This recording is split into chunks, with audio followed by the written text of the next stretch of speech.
তো রাধে রাধে বন্ধুরা, আপনারা সবাই কেমন আছেন কমেন্টসে জানান। আজ একটা নতুন ভিডিও নিয়ে বন্ধুরা চলে এলাম। আজকে দেখানো হবে যে একটি মাটির চালির প্রতিমার বিশ্বকর্মার কিভাবে হাতি জড়ানো হয় তার সহজ পদ্ধতিতে।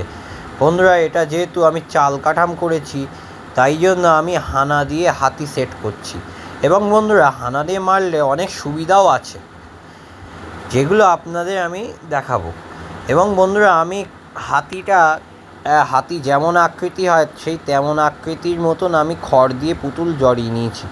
এবং বন্ধুরা, এবার এই হাতিটিকে আমি ওই হানার ভিতরে সেট করে দেবো। তাতে প্লাস পয়েন্টটা আমরা কী পাবো, এটাই আমরা বুঝতে পারবো যে হাতিটা কোন এরিয়ার মধ্যে শেষ করতে হবে এবং কতটা এরিয়া ছাড়তে হবে। এটা যেহেতু মাটির চালির কাজ হচ্ছে এখানে।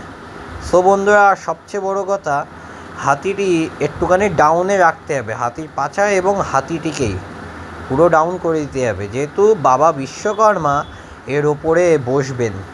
সো আপনারা ভিডিওটা দেখতে থাকুন এবং এনজয় করুন। যদি ভিডিওটা ভালো লেগে থাকে তাই লাইক অ্যান্ড সাবস্ক্রাইব করে আমাদের পাশে থাকবেন এবং কমেন্টসে জানাবেন যে কেমন হয়েছে।